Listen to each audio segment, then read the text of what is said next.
Now I'd like you all to make yourselves comfortable, and I will tell you a tale of the bronzed Aussie and the English Rose. Rosie and Dave met in 2010. From that meeting, their relationship has evolved from work colleagues, friends, to a relationship. Over time, they became single at the same time. Then in 2012, they were at a drinks after work night with their friend Matt and spent a lot of time talking about everything and found they had a lot in common. They talked and talked until the bar closed at 5 a.m. Even though they were raised in two different countries and with an age gap, they share a lot of common interests. Dave noticing that Rosie was cute and a lot of fun. Rosie thought Dave was too good looking and athletic to be the head of IT.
When we came over for Christmas, when I came over in Christmas 2013, Rosie and Dave were still a relatively new thing.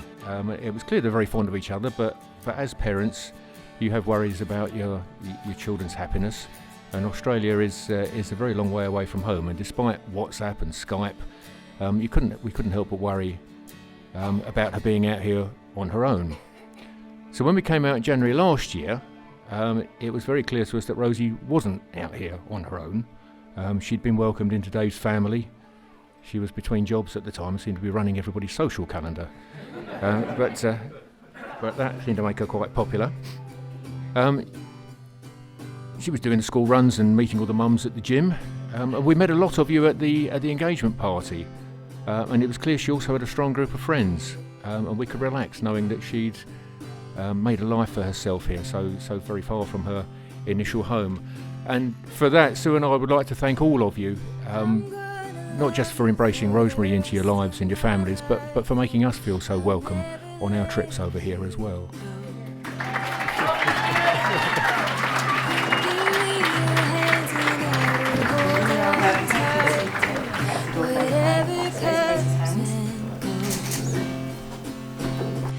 I said it to you then, I'll say it to you now that I have you here in my arms. Well, it's alright, isn't it? That's not bad. I'll say it to you now that I want you through every storm. I'm gonna love you for the rest of my life. I'll never let you go. Make sure it's facing the right way. Yeah, it's Give me facing your the right way. hands and I will hold on tight through I whatever don't get extra comes miles. and goes. So I've got one from mine and one from Dave's.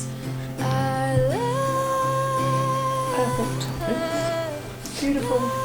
To love is not to possess, to own or imprison, nor to lose oneself in another. Love is to join and to separate, to walk alone and together, to find a laughing freedom, that lonely isolation does not permit. It is finally to be who we really are. No longer clinging to childish dependencies or dolcely living separate lives in silence. It is to be perfectly oneself and joined perfectly in permanent commitment to another and to one's inner self. Love only endures when it moves like waves, receding and gently returning, or passionately, or moving lovingly like the tide on the moon's own predictable harmony. Because finally, like a child's deepest scars or an adult's deepest wounds, they are openly free to be who they really are and always secretly were. In the very core of their being, where true and lasting love can only abide. Rosie, today I give myself to you in marriage and I take you to be my wife. In front of these witnesses, our family and friends, I commit myself to you. From this day forward, I promise you these things. I vow to be honest, trustworthy and supportive, to respect you as an equal partner, knowing there will be at times joy and pain, strength and weariness, confidence and doubt. I promise to love you in good times and in bad, when life is easy and more importantly when it is hard, when our love for each other comes easily and when it requires effort. I promise to show you the care and consideration and very importantly the affection that I have for you and that you so very much deserve. These things I give you today and all the days of our life. Dave, today I give myself to you in marriage and I take you to be my husband. In front of these witnesses, our family and friends, I commit myself to you, and from this day forward, I promise you these things. I vow to be honest, trustworthy and supportive, to respect you as an equal partner, knowing there will be at times joy and pain, strength and weariness, confidence and doubt. I promise to love you in good times and in bad, when life is easy, and more importantly, when it is hard, when our love for each other comes easily and when it requires effort. I am and always will be your biggest fan and strongest supporter.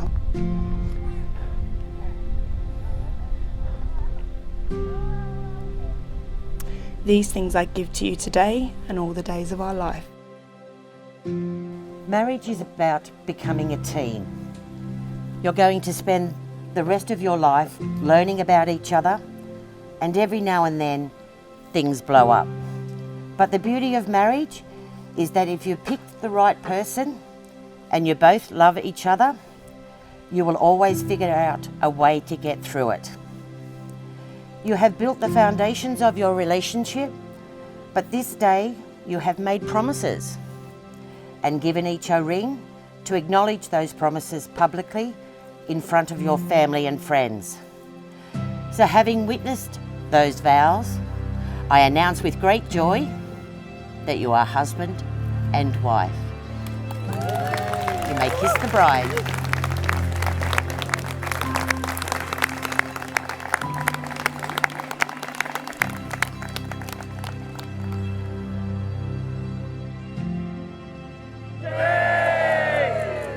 David, it's been said in the context of marriage that a man who gives in when he is wrong is a wise man. And a man who gives in when he believes he is right should remain a wise man. Congratulations to you both. I should have followed that actually myself, but anyway, I didn't. Congratulations to you both. We look forward to sharing the joy and excitement of this occasion with you for many years to come. And happiness together, and I nearly forgot, pitter patter of little feet.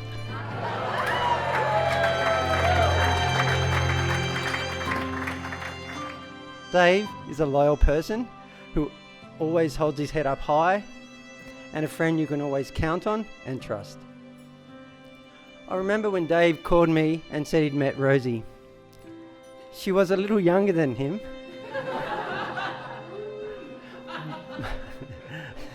But when I first spoke with her, I knew Dave had met a woman like no other. An Essex girl.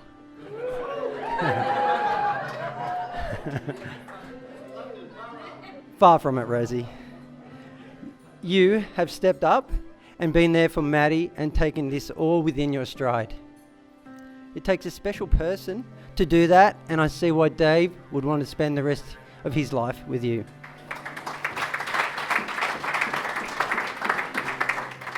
I was thinking about the words that spring to mind when I think about Rosie. Affectionate, caring, supportive, loving, hungry. I'm going to say sorry, Chris, family, whoever else, but I've got to say, damn sexy as hell as well.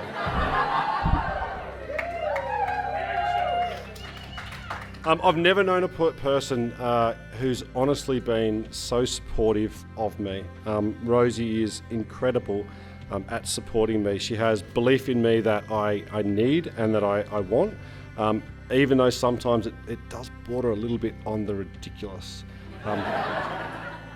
Babe, just because I do well at a recreational cycling event doesn't mean I should enter the Tour de France, okay? I know you feel like it should, but it's just not. It's not going to happen.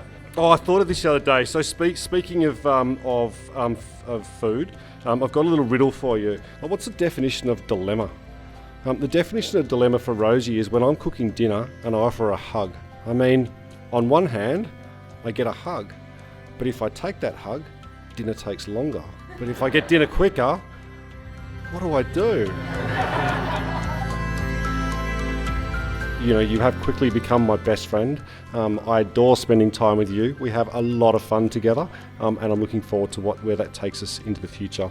So today really does mark, I guess, the next phase of our lives together.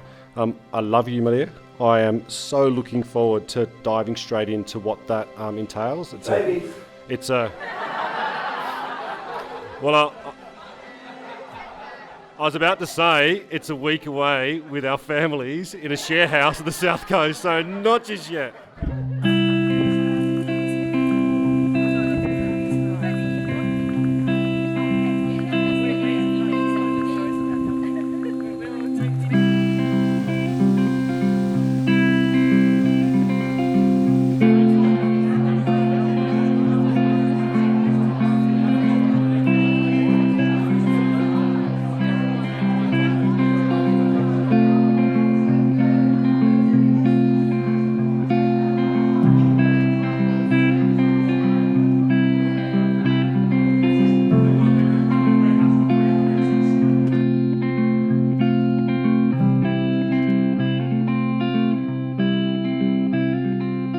My husband. Unlike you and your sister Joanne, I'm not normally a competitive person. You're the only people I know that can make yoga a competitive sport. However, yeah, I know. However, everybody likes to be on the winning team, and that's one of the many things I thank you for. As several of you would have heard me say before, Dave is the most impressive person I've ever met. To know Dave is to love, admire, and to respect him. He is successful in everything he puts his mind to. Whether it's being an amazing father to Maddie, his cycling, you could do Tour de France. His capacity for love, protection, and forgiveness or work, David succeeds. Therefore, being Dave's partner and forever on his winning team was an irresistible offer. Thank you for loving me. Thank you for asking me to be your wife. Thank you for putting up with me. I feel like there's been a theme today about food, so I should add in thank you for feeding me. Thank you for letting me be part of your team, and therefore, always a winner. So will you please raise your glasses? to my new husband, Dave.